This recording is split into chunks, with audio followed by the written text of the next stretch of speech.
Halo kelas, selamat datang dan selamat bertemu kembali di kuliah daring Universitas Dinamika Bangsa Jambi. Semoga teman-teman di pertemuan kali ini semuanya dalam keadaan sehat. Oke, saya mengingatkan ya untuk teman-teman semua untuk tidak lengah ya dalam menjalankan prokes ya, protokol kesehatan demi meminimalisir ya, penyebaran virus COVID-19 ya, yang tentunya akan merugikan kita dan orang-orang di sekitar kita. Oleh karena itu, tetap waspada ya, tetap menjalankan protokol kesehatan yang baik. Oke, kelas, di pertemuan kali ini ya, saya akan melanjutkan materi ya di minggu lalu, yaitu tentang penjelasan bagaimana apa yang disebut dengan sistem keamanan sistem informasi, keamanan informasi, kemudian domain yang perlu diperhatikan terhadap keamanan sistem informasi. Oke, di pertemuan kali ini saya akan menjelaskan lebih rinci lagi 10 domain itu ya yang kemudian berakibat fatal apabila kita mengabaikan, di mana 10 domain itu merupakan bagian penting dari dua masalah utama keamanan sistem informasi, yaitu threat dan vulnerability.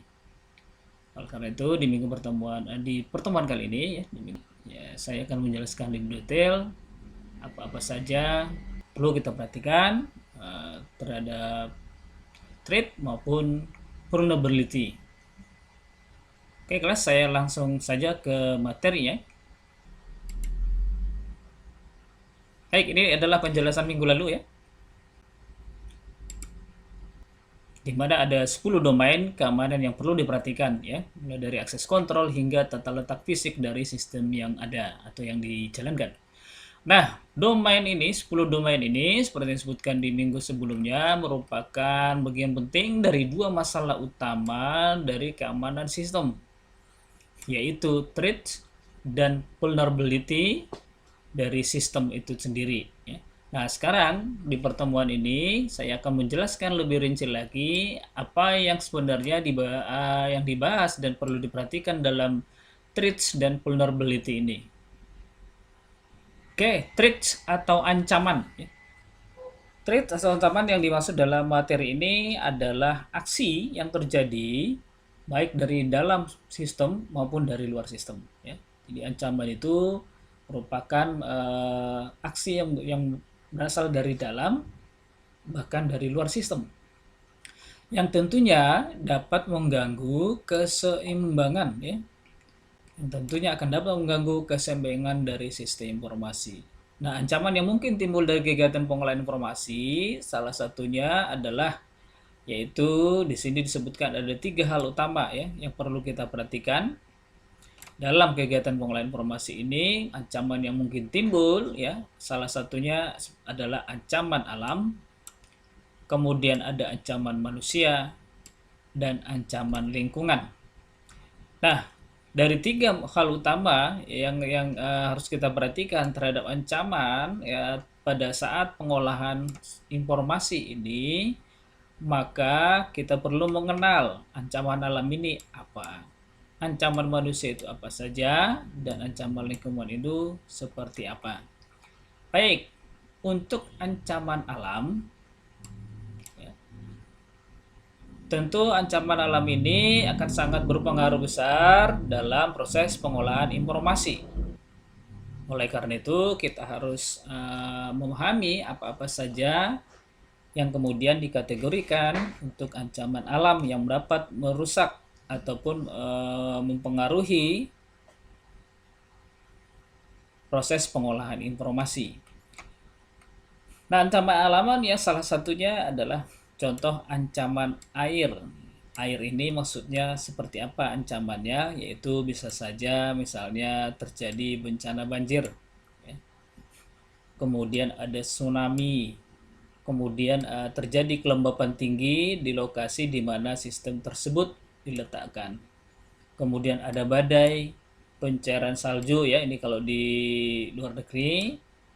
Nah, ancaman air ini perlu kita perhatikan. Jadi kalau kita sudah tahu bahwa air itu merupakan ancaman, seperti misalnya banjir, ya, artinya kita harus menempatkan atau membuat tata letak fisik dari sistem tersebut setidaknya harus bisa meminimalisir terhindar dari banjir. Misalnya tempatnya tidak ditaruh di lantai, ditaruh di atas rak atau di atas meja yang kemudian itu bisa meminimalisir untuk terkena banjir, termasuk meminimalisir terjadinya kelembapan yang cukup tinggi. Nah, sedangkan untuk tsunami dan badai tentu ini antisipasinya, ya, bagaimana kita kemudian memperhatikan kalau sudah terjadi seperti ini, tentu ini adalah merupakan bencana alam yang kemungkinan besar bahwa perangkat yang kita gunakan, ya, untuk meletakkan atau menyimpan sistem informasi tersebut juga akan rusak. Nah, bagaimana ancaman-ancaman ini harus kita perhatikan? Misalnya kita harus menyediakan backup, ya, baik secara cloud maupun ke perangkat-perangkat lain yang kemudian itu bisa portable, ya. Yang kedua, ancaman alam yang kedua adalah ancaman tanah. Ancaman tanah ini bisa saja misalnya seperti longsor, ya, gempa bumi, ya, kemudian gunung meletus. Nah, artinya ini halnya sama dengan yang ancaman air tadi. Tentu sekali untuk menghindari ini, ya, untuk mengantisipasi maksudnya, bahwa kita perlu memperhatikan tata letak fisik dari perangkat. Nah, kemudian perlu memperhatikan bagaimana sistem backup yang digunakan, ya, agar backup data itu tidak hanya dilakukan pada storage perangkat tersebut, tapi juga bisa ditambahkan storage tambahan atau bahkan di dalam sistem cloud. Ancaman alam yang ketiga itu adalah ancaman alam lain. Yang dikategorikan alam lain ini maksudnya adalah kemungkinan terjadinya kebakaran hutan, ya, petir, tornado, angin ribut, ya. Nah, kalau misalnya kebakaran hutan, tentu kalau lokasi kalau lokasi perangkat tersebut berdekatan dengan hutan, maka ada beberapa hal yang harus diperhatikan, ya, bagaimana letak gedung, ya, gedung, kemudian perangkat yang digunakan agar kemungkinan jika terjadi kebakaran hutan perangkat tersebut mudah diselamatkan, ya, kemudian terhindar dari akibat kebakaran tersebut, seperti misalnya membuatkan gedung khusus, ya, untuk meletakkan sistem, ya, untuk meletakkan perangkat yang kemudian itu digunakan dalam proses pengolahan informasi. Nah, sedangkan petir tentu, ya, petir ini ancaman, ya, jelas bagaimana kita melihat banyak sekali kejadian-kejadian perangkat rusak oleh karena petir, ya. Terjadinya arus spanning, ya, itu energi listrik yang cukup besar, yang kemudian itu bisa merusak perangkat. Maka ini juga harus perlu pengetahuan khusus bagaimana kemudian, ya, instalasi yang kita gunakan di dalam tempat ataupun lokasi di mana perangkat untuk menyimpan sistem tersebut kita gunakan tentunya harus memenuhi standar bagaimana menghindari terjadinya ancaman petir ini. Tentu teman-teman atau kita bisa berkoordinasi dengan pihak-pihak terkait, misalnya seperti PLN, ya, untuk bagaimana menyusun atau membuat instalasi yang bisa menghindari atau meminimalisir terjadinya kontak dari petir ini. Demikian juga tornado, ya. Tornado ini merupakan bencana yang cukup dahsyat juga, ya. Bagaimana anginnya cukup kencang yang tentunya kemungkinan besar, ya, bisa merusak bangunan, ya, bukan hanya perangkatnya. Karena itu kita bisa memikirkan bagaimana cara mengantisipasi jika terjadi tornado ini. Demikian juga dengan angin ribut, ya. Ini yang bersama, ya. Tentu antisipasi bagaimana kita untuk mengantisipasi terjadinya gangguan pengolahan informasi ini, maka ancaman alam yang tiga ini, ya, perlu juga kita sangat perhatikan agar kita mampu atau kita bisa mengantisipasi hal-hal yang tak terduga ya, hal-hal yang misalnya terjadi jika ancaman-ancaman ini terjadi, minimal perangkat bisa kita selamatkan atau paling tidak data yang tersimpan dalam perangkat tersebut bisa kita dapatkan backupnya baik di storage portable maupun di sistem cloud. Nah, ancaman yang berikutnya adalah ancaman manusia. Kalau tadi ancaman alam ya itu sungguh tak terduga ya kadang-kadang ya.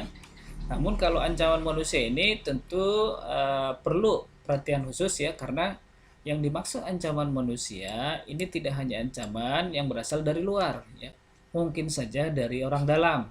Oleh karena itu, kita perlu memahami ancaman-ancaman manusia ini seperti apa saja kategorinya agar kita bisa menghindari atau menyusun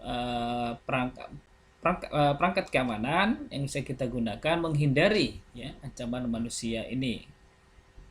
Yang pertama, ancaman manusia ini adalah merupakan virus.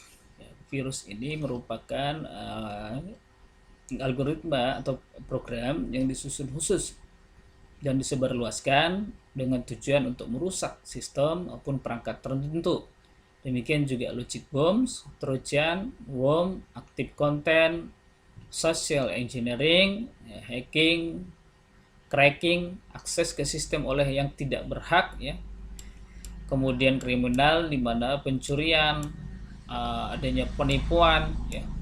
Penyuapan. Nah, ini ya, penyuapan tidak hanya secara fisik menggunakan alat tukar uang, tetapi juga kemungkinan ya dengan mengiming-imingi.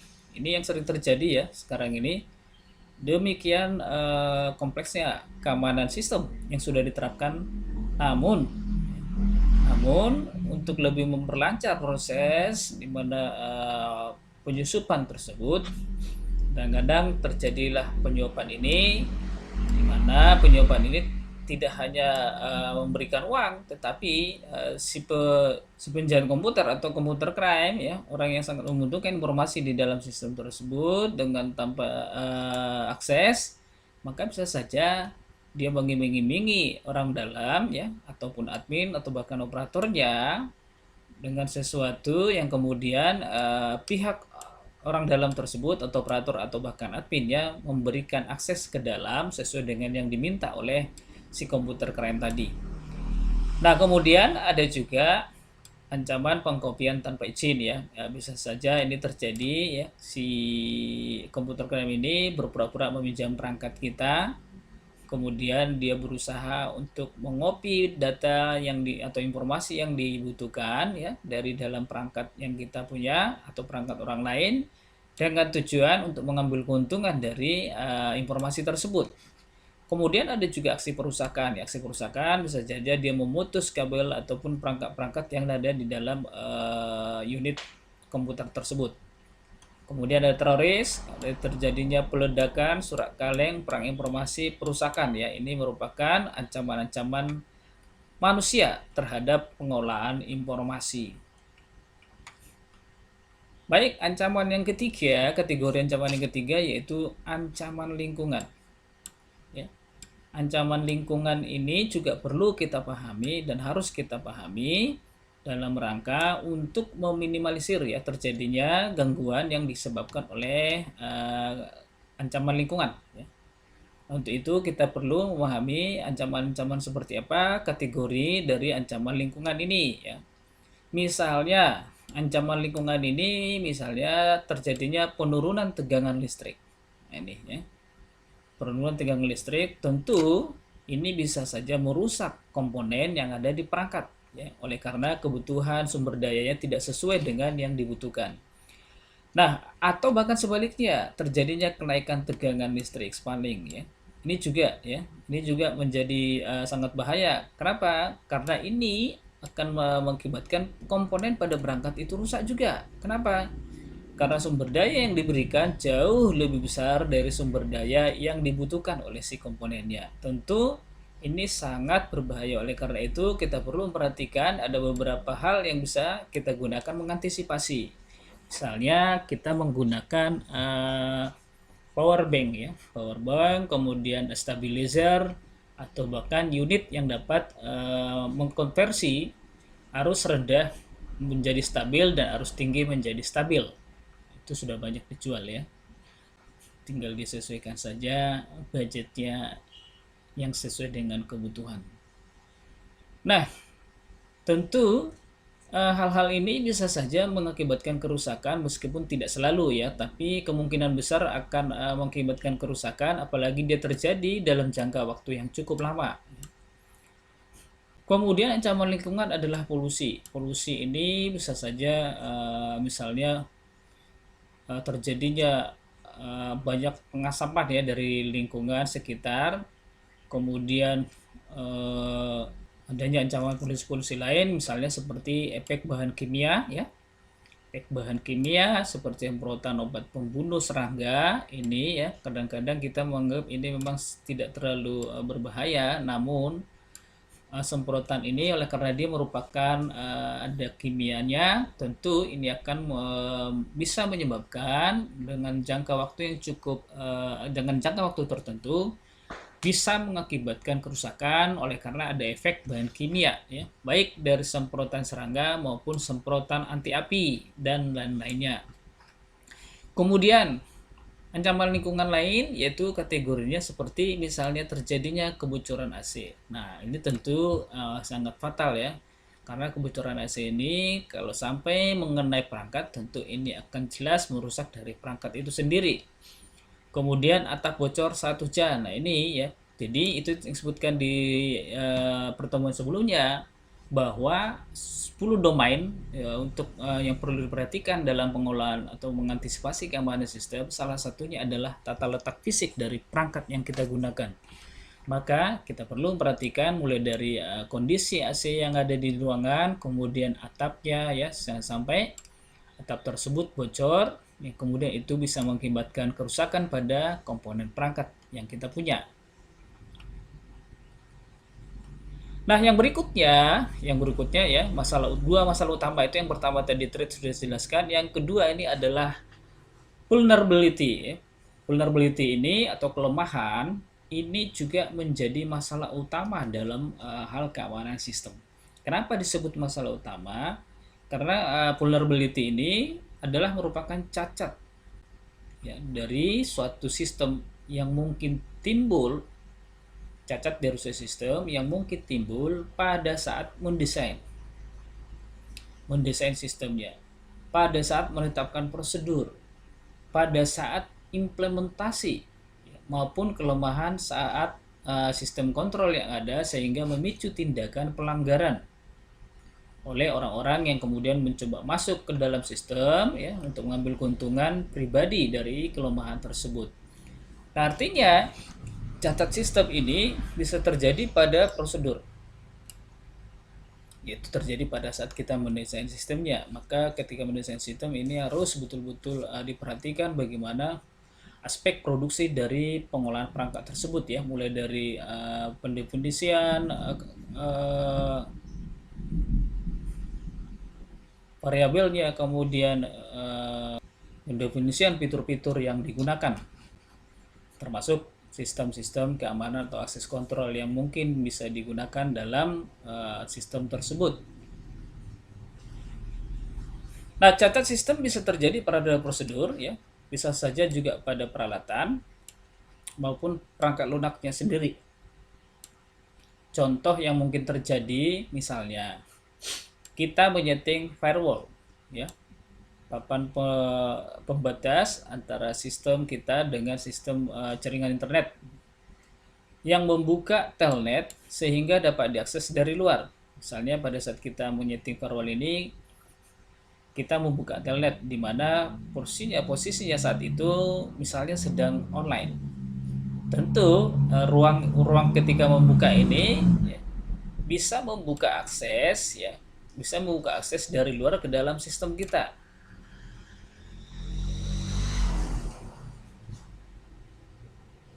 Atau setting VPN yang tidak diikuti oleh penerapan Kerberos atau NET ya. Jadi hal-hal ini bisa saja menjadi ruang atau lubang keamanan yang kemudian bisa dimanfaatkan oleh orang-orang yang tidak berwenang, ya, tidak memiliki hak akses untuk masuk ke dalam sistem kita.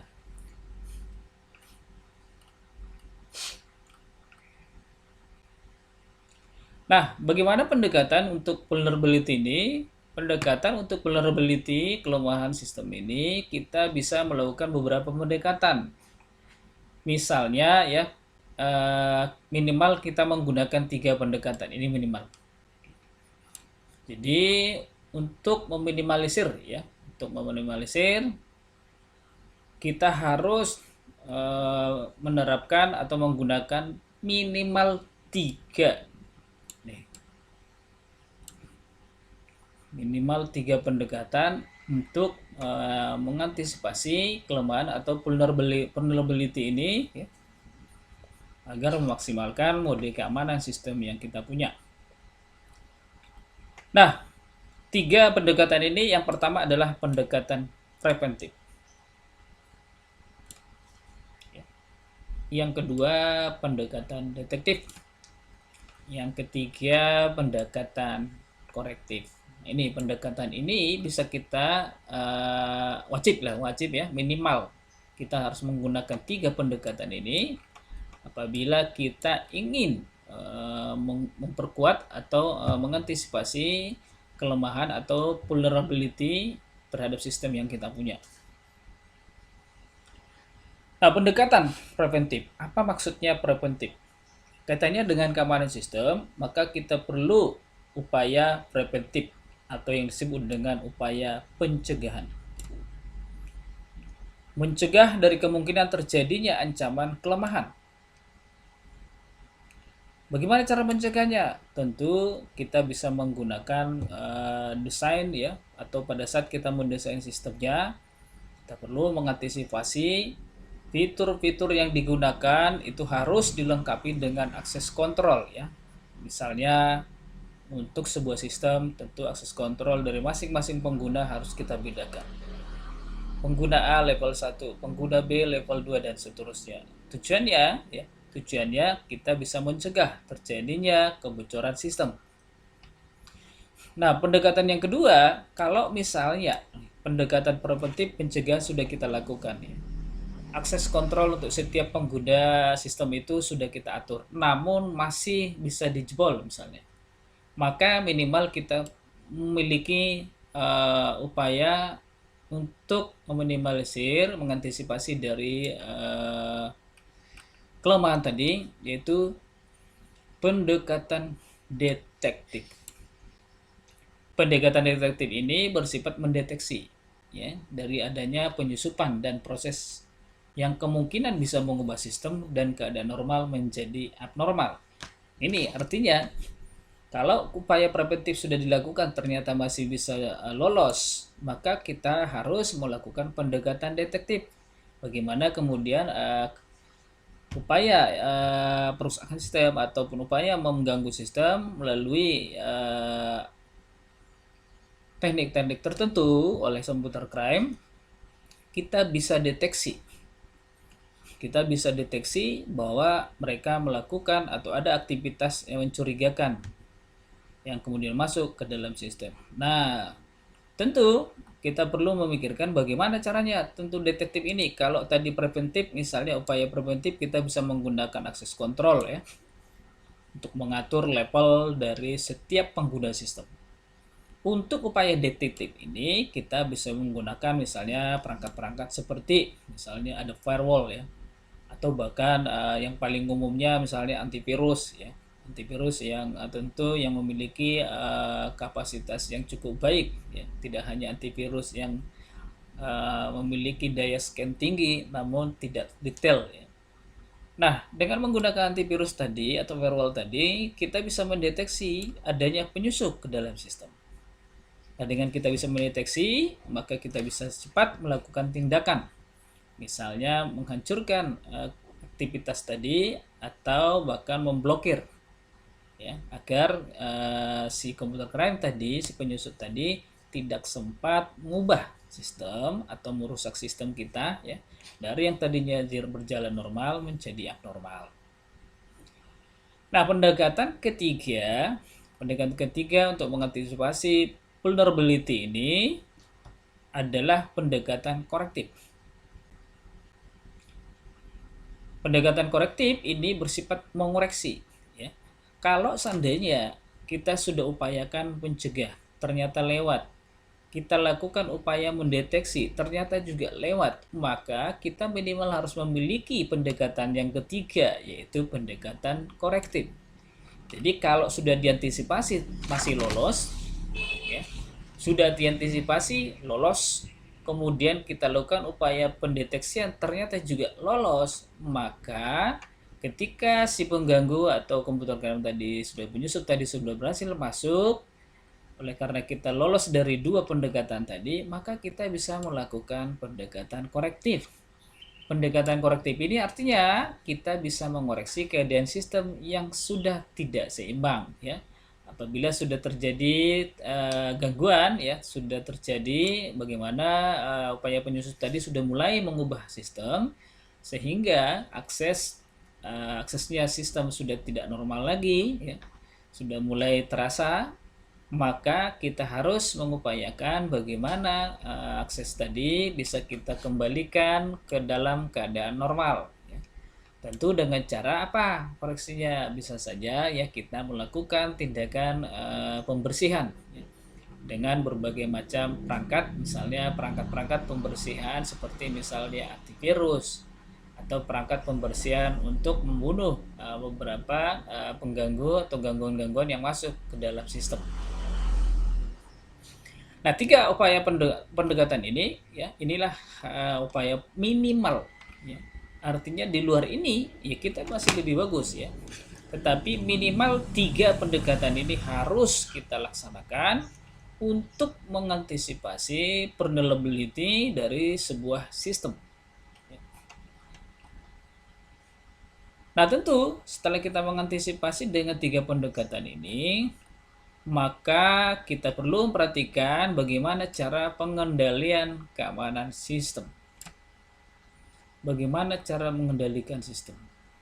Nah, dari 3 pendekatan ini kita rincikan lagi menjadi lebih detail lagi agar kita bisa mengantisipasi dengan beberapa komponen-komponen yang lebih spesifik. Berkaitan dengan keamanan sistem informasi, diperlukan tindakan berupa pengendalian. Jadi, keamanan sistem informasi ini tidak selesai hanya dengan kita mengantisipasi, mendeteksi, mengoreksi, tapi kita perlu kendalikan. Oleh karena itu, ya, bagaimana pengendalian ini kita bisa laksanakan? Kita bisa menerapkan beberapa kontrol, ya, kontrol-kontrol untuk mengamankan sistem informasi. Antara lain, ya, kontrol administratif, kontrol pengembangan dan pemeliharaan, kontrol operasi, proteksi fisik terhadap pusat data, kontrol perangkat keras, ya, kontrol akses, ya, kontrol atau pengendalian terhadap sistem komputernya, kontrol atau pengendalian terhadap akses informasinya, kontrol atau pengendalian dari rencana, kontrol atau pengendalian dari perlindungan terakhir, kontrol atau pengendalian dari sisi aplikasinya. Nah, kontrol-kontrol inilah yang bisa kita manfaatkan untuk mengendalikan keamanan sistem informasi tersebut. Nah, apa saja yang dimaksud dengan kontrol-kontrol ini? Saya jelaskan satu persatu mulai dari kontrol administratif. Bagaimana kemudian kontrol administratif ini bisa digunakan untuk mengendalikan keamanan sistem informasi. Nah, kontrol administratif ini digunakan untuk mengendalikan, salah satu yang bisa digunakan untuk mengendalikan sistem informasi, keamanan sistem informasi adalah tujuannya untuk menjamin bahwa seluruh kerangka kontrol dilaksanakan sepenuhnya dalam organisasi berdasarkan tentu adanya prosedur-prosedur yang jelas, ya. Kontrol ini bisa mencakup, kontrol administratif ini cakup misalnya salah satu adalah mempublikasi kebijakan kontrol. Jadi di dalam sebuah komunitas atau organisasi tentu kita harus mensosialisasikan atau mempublikasi kebijakan pengendalian yang kita gunakan dalam hal pengendalian keamanan informasi ini. Artinya seluruh komponen, seluruh pengguna atau seluruh aspek agar agar bisa mengendalikan sistem informasi, ya, dan pengendalian sistem informasi ini dapat dilaksanakan dengan jelas dan serius oleh semua pihak dan organisasi. Artinya, kalau ini tidak dipublikasikan, adanya kebijakan kontrol, misalnya seperti ini, bahwa setiap orang yang menggunakan aplikasi dia harus memiliki akun dulu baru boleh menggunakan. Itu kebijakan dipublikasikan. Kalau tidak, maka orang tersebut dianggap sebagai akses ilegal. Jadi kalau selama ini misalnya ketika ada satu orang memiliki akun, maka harusnya aksesnya itu prosedurnya bahwa hanya orang tersebutlah yang bisa membuka sistemnya. Nah, ini banyak terjadi di lapangan bahwa ketika si A mendapatkan akses kontrol, ini juga si B, si C, si D juga bisa menggunakannya. Sementara seharusnya tidak boleh. Karena ketika terjadi kerusakan sistem, maka pertanggungjawaban terhadap penggunanya tadi itu akan sulit untuk mendeteksi. Sehingga itulah disebutkan tadi bahwa perlu dibuatkan sebuah kebijakan kontrol, ya. Kebijakan kontrol agar seluruh aspek atau komponen pengguna sistem ini memahami batas-batas wewenang dalam menggunakan sistem dalam rangka tentu yang mengendalikan keamanan sistem informasinya.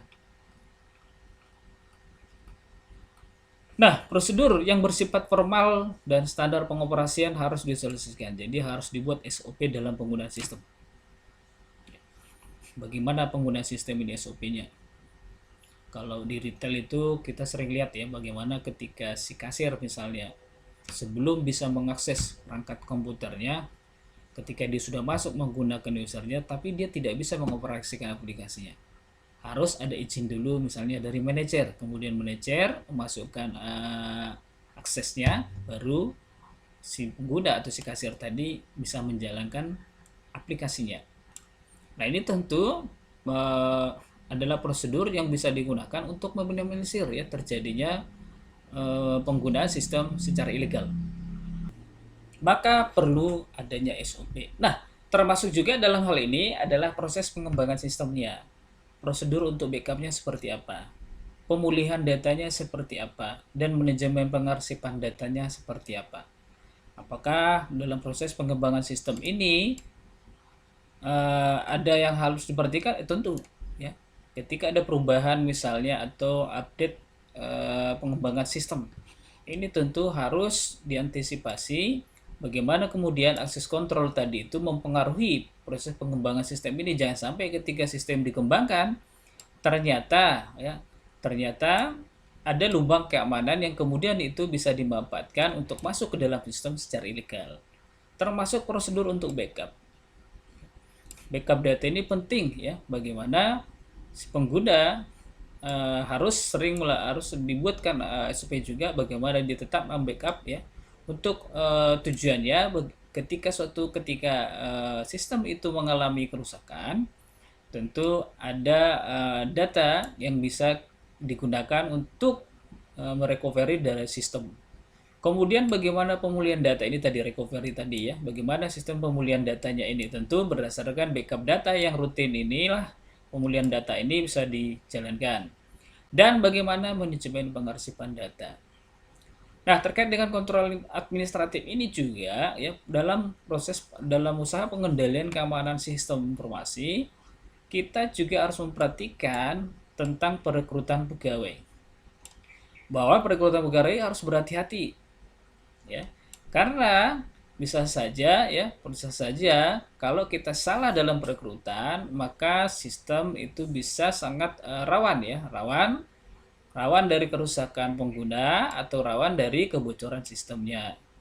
Nah, setelah kita perekrutan pegawai minimal ketika pegawai sudah direkrut yang digunakan atau diplot untuk menjalankan sistemnya, maka perekrutan pegawai tersebut tidak hanya semata-mata menyeleksi, ya, menyeleksi baik dari segi kemampuan si penggunanya, si pegawainya maksudnya, tetapi juga harus dilakukan ada masa orientasi, ya, orientasi atau pembinaan agar si pegawai baru tersebut juga paham bahwa ada SOP, ada aturan-aturan yang kemudian harus dijalankan dalam upaya mengontrol administratif atau pengendalian keamanan informasi dari sisi administratif. Dan bahkan kalau bisa dilakukan pelatihan-pelatihan, ya, yang diperlukan agar si pegawai tadi mendapatkan pengetahuan atau kompetensi yang lebih baik. Lalu kita juga harus melakukan supervisi. Supervisi terhadap pegawai termasuk pula cara melakukan kontrol kalau pegawai melakukan penyimpangan terhadap yang diharapkan. Pemisahan tugas-tugas dalam pekerjaan dengan tujuan agar tak seorang pun yang dapat menguasai proses secara lengkap. Nah ini, ya. Ini amat sangat penting. Ya. Itu yang sebutkan tadi bahwa dalam rangka mengawasi atau mengendalikan keamanan sistem ini dari sisi administratif, maka perlu dibuatkan kontrol terhadap pengguna. Jadi masing-masing level pengguna itu memiliki akses yang berbeda-beda. Jangan sampai sama, ya. Atau bahkan jangan sampai seluruh sistem itu, misalnya mulai kalau kita anggap ini adalah sistem retail misalnya. Ada bagian gudang, ada bagian penjualan, ada bagian pembelian, ada bagian keuangan.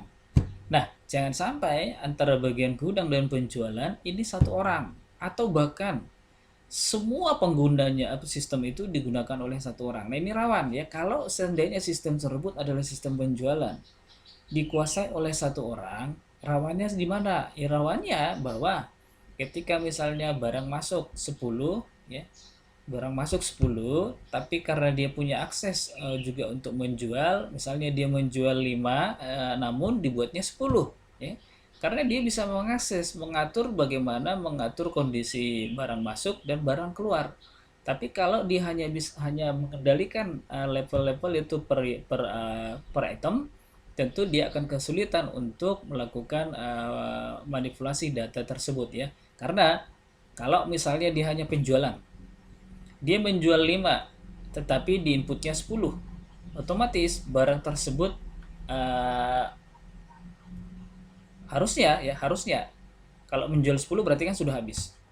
Namun ternyata kenyataannya yang dijual hanya 5. Maka barang tersebut di gudang masih ada 5. Nah, mungkin kemungkinan tadinya itu dilakukan untuk mengelabui agar si kasir tadi, sebagian penjual bisa mengambil barang tersebut. Namun karena orang yang berbeda di gudang dan di penjualan, terus ini akan sulit, ya. Bagaimana kemudian pengolahan stok dan pengolahan penjualan itu kemudian tidak terintegrasi, maksudnya satu orang penuh menguasai penuh, namun berbeda-beda level dan bahkan berbeda personil, yang kemudian itu akan mempersulit atau meminimalisir terjadinya kebocoran sistem. Jadi dalam hal ini seorang programmer harus diusahakan tidak mempunyai akses terhadap data produksi. Nah, artinya agar tidak memberikan kesempatan untuk melakukan kecurangan. Nah, setelah kontrol administratif, kita melihat bagaimana pengendalian keamanan sistem informasi itu dari kontrol pengembangan dan pemeliharaan sistem. Oh ya, dari pengembangan dan pemeliharaan sistem pun perlu dilindungi, ya, agar kita bisa mengantisipasi atau memaksimalkan proses pengendalian keamanan sistem informasi tadi. Untuk melindungi, mengontrol, peran auditor, ya, sistem informasi sangatlah penting. Jadi memang kalau perusahaan-perusahaan besar ini sudah punya di auditor sistemnya, ya. Kecuali memang perusahaan yang jadi kendala memang kalau ini perusahaan menengah ke bawah, ya. Dia jarang sekali, ya, melakukan atau merekrut atau bahkan melakukan audit, ya. Audit sistem informasi. Padahal audit sistem informasi itu amat penting, ya, untuk mengetahui sejauh mana keamanan sistem tersebut sudah jalan, atau bahkan sejauh mana keamanan sistem yang sudah dijalankan saat ini tidak mengalami kebocoran atau lubang keamanan. Nah, ketika terjadi pengembangan, kalau seandainya auditor ini sudah dijalankan, maka ide auditor ini juga harus dilibatkan dalam proses pengembangan atau pemeliharaan sistem. Tujuannya karena si auditor tadi dia memahami kelemahan-kelemahan sistem, ya. Dia tahu ada kebocoran sistem di komponen A, di fitur B dan lain-lain. Dia tahu apa-apa saja yang diperlukan lagi untuk mengembangkan sistem keamanannya. Maka ketika terjadi pengembangan sistem, maka si auditor tadi juga harus dilibatkan, ya, agar menyesuaikan mode keamanan atau lubang-lubang keamanan yang tadinya terdeteksi, ya, untuk lebih memaksimalkan pengendalian keamanan sistemnya. Nah, untuk memastikan bahwa sistem benar-benar terkendali, termasuk dalam hal otorisasi pemakai sistem, ya. Otorisasi ini penting, ya. Otorisasi pemakai sistem ini yang disebutkan tadi perlu diperhatikan sangat. Nah, aplikasi dilengkapi dengan audit trail sehingga kronologi transaksi mudah untuk ditelusuri. Nah, ini audit trail ini bisa kita gunakan misalnya seperti log berkas, histori pengguna sistem. Jadi, misalnya setiap sistem digunakan itu ada log berkasnya, disimpan kronologi dari pengguna sistem. Misalnya, si bagian penjualan masuk ke dalam sistem, itu langsung terekam di log berkas. Di log berkas itu yaitu user pengguna level ini masuk ke dalam sistem dengan menggunakan username password ini pada jam sekian, tanggal sekian, menggunakan IP sekian. Itu detail. Kemudian ketika si penjual melakukan transaksi penjualan juga, si user A melakukan penjualan A, B, C, D, E pada jam sekian, tanggal sekian. Demikian juga pada saat penghapusan data, ya. Si user A melakukan penghapusan data transaksi, misalnya ini XSX, ya, pada jam sekian, ya, pada tanggal sekian. Nah, ini akan sangat membantu, ketika terjadi kesalahan atau kerusakan sistem, maka kita bisa dengan mudah menelusuri atau melihat kronologi dari transaksi yang bocor tersebut atau yang salah, transaksi yang tidak sesuai tadi.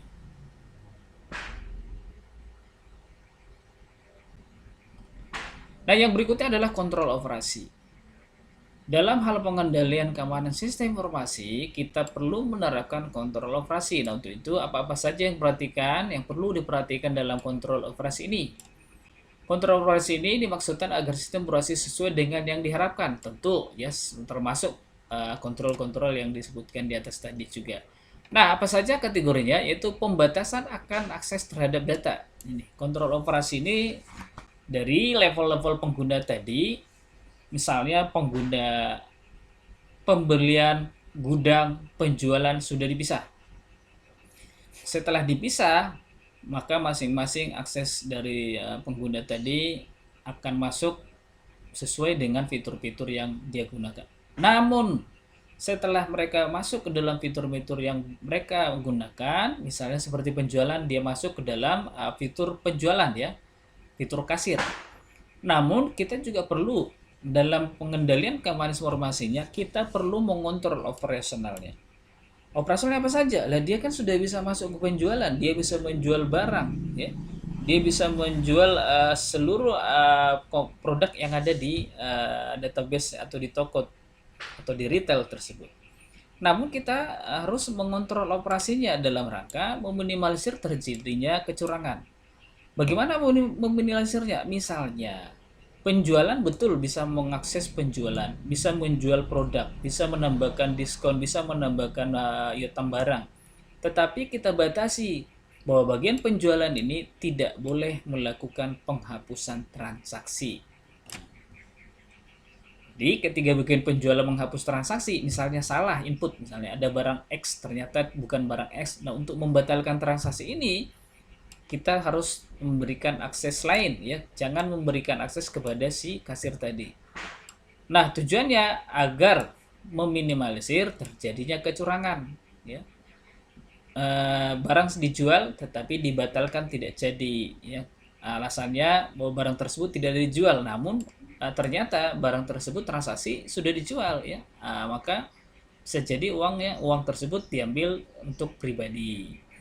Nah, untuk meminimalisir ini, bagaimana kontrol operasinya? Bagaimana pembatasan aksesnya? Yaitu setiap melakukan penghapusan transaksi penjualan harus melalui misalnya ada manajer. Ya. Manajer harus datang ke komputer kasir tersebut untuk memberi akses menghapus data penjualan yang disinyalir itu tidak tepat. Nah, artinya dari sana sudah bisa kita meminimalisir atau membatasi akses dalam rangka mengontrol operasinya. Kemudian kita juga bisa mengontrol personil pengoperasi. Jadi mengontrol personil ini bisa jadi kita tadi sebutkan tadi ya, menggunakan username password misalnya ya. Bahwa masing-masing pengguna itu harus memiliki akses yang berbeda-beda. Lalu kontrol terhadap peralatan ya. Jadi peralatan misalnya seperti keyboard, mouse atau bahkan scanner yang digunakan ini harus kita batasi ya, jangan sampai ada alat-alat lain yang bisa digunakan, alat yang berbeda. Artinya alat yang sudah dimasukkan atau diintegrasikan ke dalam perangkat tersebut harus dikunci ya, tidak boleh menggunakan alat-alat selain alat yang sudah terpasang. Kalaupun terjadi kerusakan, ini harus dikendalikan oleh bagian lain yang kemudian dia kompeten atau memiliki akses untuk merubah perangkat tersebut. Kemudian kontrol terhadap pengarsipan, lalu pengendalian terhadap virus ya. Dalam operasi kita perlu pengendalian terhadap virus. Pengendalian virus ini tentu banyak cara yang bisa digunakan ya. Nah, tujuannya adalah mengurangi terjangkitnya virus. Oleh karena itu, administrator sistem harus melakukan 3 kontrol. Itu yang sudah sebutkan tadi di awal. Kontrol pencegahan, pendeteksian, dan koreksi. Oke, jadi dalam hal pengendalian virus ini kita perlu melakukan preventif, detektif, dan koreksi. Preventif apa? Mencegah dengan cara misalnya menghindari pemakaian perangkat lunak freeware atau server, menghindari pengambilan berkas yang mengandung makro. Oh, ini terlewat tadi. Menggunakan salinan perangkat lunak atau berkas yang berisi makro ya. Memeriksa program baru atau berkas-berkas baru sebelum menginstal ya. Menyadarkan pada setiap pemakai untuk tetap waspada terhadap virus. Jadi, ketika mengambil perangkat atau aplikasi dari perangkat lain harus lebih dahulu di-scanning ya, agar memastikan bahwa perangkat atau aplikasi tersebut bebas virus. Lalu kita bisa menjalankan upaya detektif ya dalam mengendalikan virus, yaitu secara rutin kita harus menjalankan antivirus atau scanning terhadap virus. Kemudian upaya korektif. Upaya korektif ini bagaimana kita memastikan pembackupan yang bersih ya. Lalu memiliki rencana terdokumentasi tentang pemulihan infeksi virus. Jadi sudah harus terjadwal ya. Kapan harus dilakukan pendeteksian dan pemulihan infeksi virus. Untuk itu tentu antivirus yang menggunakan juga antivirus yang harus sudah memiliki kapabilitas yang baik ya. Artinya menjalankan scanning dengan detail dan memiliki update-update yang cukup rutin. Nah, kemudian menjalankan program antivirus untuk menghilangkan virus dan program yang tertular. Oke. Ini adalah tadi pengendalian antivirus dalam rangka kontrol atau pengendalian keamanan sistem informasi dari sisi operasinya. Kemudian proteksi fisik terhadap pusat data. Nah, ini proteksi fisik terhadap pusat data ini merupakan salah satu juga proses yang bisa digunakan untuk mengendalikan keamanan sistem informasi. Untuk menjaga hal-hal yang tidak diinginkan terhadap pusat data, server ya. Misalnya server, ini dijadikan server itu harus misalnya ruangannya tertentu. Kemudian tidak boleh sembarangan orang masuk ke dalam ruangan tersebut ya, kecuali orang-orang yang memiliki akses. Nah, dalam hal proteksi fisik ini faktor lingkungan yang menyangkut suhu ya, kebersihan, kelembapan udara, bahaya banjir dan keamanan fisik ruangan perlu diperhatikan dengan benar. Ini tadi ya, bagaimana kemudian misalnya dalam hal menyangkut suhu di sebuah ruangan yang kemudian itu misalnya dijadikan sebagai pusat data, tentu suhu itu perlu diperhatikan. Suhu di dalam ruangan harus stabil ya, agar kinerja perangkatnya tetap stabil dan tetap baik. Misalnya dengan cara apa? Dengan cara yang menggunakan AC, dengan pendingin tertentu, kemudian dia harus full, ya, harus full. Oleh karena itu, untuk menjaga agar perangkatnya juga tidak cepat rusak, perangkat pengatur suhunya tentu perlu misalnya membuat dua perangkat di dalamnya misalnya, yang kemudian itu berganti-ganti ya, pagi sampai sore, sore sampai pagi lagi perangkat yang lain. Demikian juga kebersihan ya, kelembapan udaranya tentu tadi itu tadi ya, dengan pengatur suhu tadi, bahaya banjir, memperhatikan perangkat yang digunakan tidak taruh di lantai atau dekat dengan area banjir. Memperhatikan atap-atap, keamanan fisik ruangan seperti misalnya menggunakan teralis atau kunci saat masuk ke dalam ruangan tersebut, menggunakan misalnya kartu ataupun menggunakan mode-mode pengamanan tertentu. Nah, kemudian kontrol perangkat keras. Dalam hal pengendalian keamanan simulasi, kita bisa melakukan kontrolnya, pengendaliannya melalui perangkat keras. Tadi dalam perangkat fisik kita melakukan perangkat keras. Jadi dari perangkat kerasnya sendiri kita antisipasi kegagalan sistem komputernya. Terkadang organisasi menerapkan sistem komputer yang berbasis fault toleran terhadap kegagalan. Artinya kita misalnya memiliki satu server. Satu server ini akan ada kemungkinan dia kerusakan pada perangkat kerasnya. Maka beberapa sistem komputer yang diterapkan itu bisa menggunakan fault tolerant, misalnya toleran terhadap kegagalan. Misalnya kalau sistemnya rusak, sistem tersebut bisa merecovery kembali ya, program atau sistemnya hingga ke pemakaian terakhir. Atau memiliki backup yang kemudian ketika terjadi kerusakan kegagalan sistem, maka ketika di restart kita bisa merecovery kembali sistem tersebut hingga masuk ke dalam sistem yang benar. Nah, pada sistem ini jika komponen dalam sistem mengalami kegagalan, maka komponen cadangan atau kembarannya segera mengambil alih peran komponen yang rusak. Nah, itu tadi ya. Salah satu ya, tadi di samping backup yang disebutkan tadi ini bisa menggunakan perangkat kembaran. Misalnya kalau hard disk, kita kasih hard disknya 2, satu untuk akses primary-nya, satu lagi untuk pengendali backupnya. Jadi ketika rusak si perangkat utamanya, storage utama, otomatis sistem akan mengarahkan kepada perangkat atau storage cadangannya. Nah, sistem fault tolerant dapat diterapkan pada 5 level, yaitu komunikasi jaringan. Toleransi gagal terhadap jaringan dilakukan dengan menduplikasi jaringan jalur komunikasi dan prosesor komunikasinya. Prosesor redundancy prosesor dilakukan antara lain dengan teknik watchdog prosesor ya. Ini teknis ini lebih paham ya bagaimana cara melakukan watchdog prosesor yang akan mengambil alih prosesor bermasalah ya. Maka server itu memang biasanya ya lebih dari satu prosesor ya.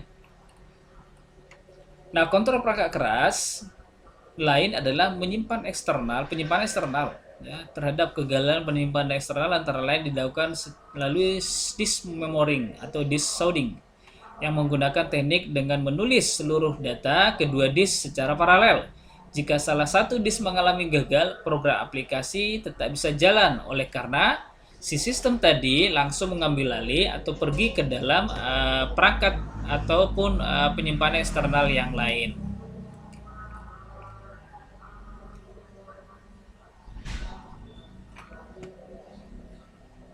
Nah, kontrol perangkat keras yang lain adalah catu daya. Toleransi kegagalan pada satu daya ya bisa diatasi melalui UPS ya. Jadi ketika misalnya listrik sudah down, masih ada power supply ya yang bisa menyuplai arus sehingga sistem tersebut masih sempat untuk di shutdown ataupun di close ya. Nah, transaksi toleransi kegagalan pada level transaksi ditangani melalui mekanisme basis data yang disebut dengan rollback yang akan mengembalikan keadaan semula, yaitu keadaan putri sebelum transaksi dimulai sekiranya di pertengahan pemrosesan terjadi kegagalan sistem.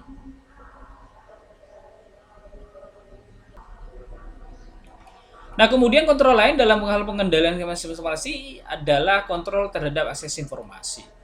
Nah, kontrol terhadap akses informasi ini yang bersama dengan yang tadi kontrol operasi, bagaimana Setiap informasi yang di dalam sistem tentu diberikan level dalam penggunanya. Nah, studi tentang cara mengubah suatu informasi ke dalam bentuk yang tak dapat dibaca oleh orang lain dikenal dengan kriptografi. Nah, ini nanti yang akan kita jadikan praktek ya, bahkan di tugas kelompok ataupun tugas individu. Adapun sistemnya disebut sistem kripto. Secara lebih khusus, proses untuk mengubah teks asli menjadi sebuah teks yang tidak bisa dibaca oleh orang lain dinamakan enkripsi. Nah, secara lebih khusus, proses untuk mengubah teks asli yang disebutkan tadi ya menjadi teks yang tidak dapat dibaca oleh orang lain. Itulah yang disebut dengan kalau tadi teks asli disebut dengan plain text ya. Teks yang tidak bisa dibaca lagi oleh orang lain disebut dengan ciphertext. Nah, proses mengubah plain text menjadi ciphertext ini mengubah teks yang asli menjadi teks yang tidak dapat dibaca oleh orang lain ini disebut dengan proses enkripsi. Sedangkan proses membalikkan yang membaca, bagaimana kita bisa membaca kembali ya, teks yang sudah dienkripsi atau sudah disandikan tadi menjadi teks asli, itu disebut dengan dekripsi. Nah, ini nanti akan kita bahas lebih rinci lagi di materi khusus ya, membahas tentang bagaimana mengamankan sistem informasi dengan menggunakan kriptografi.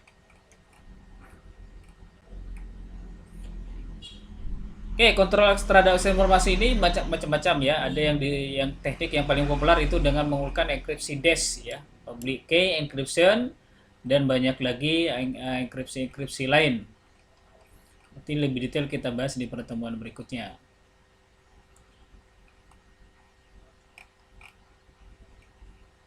Nah, yang berikutnya adalah pengendalian keamanan sistem informasi dari sisi kontrol terhadap bencana. Ya.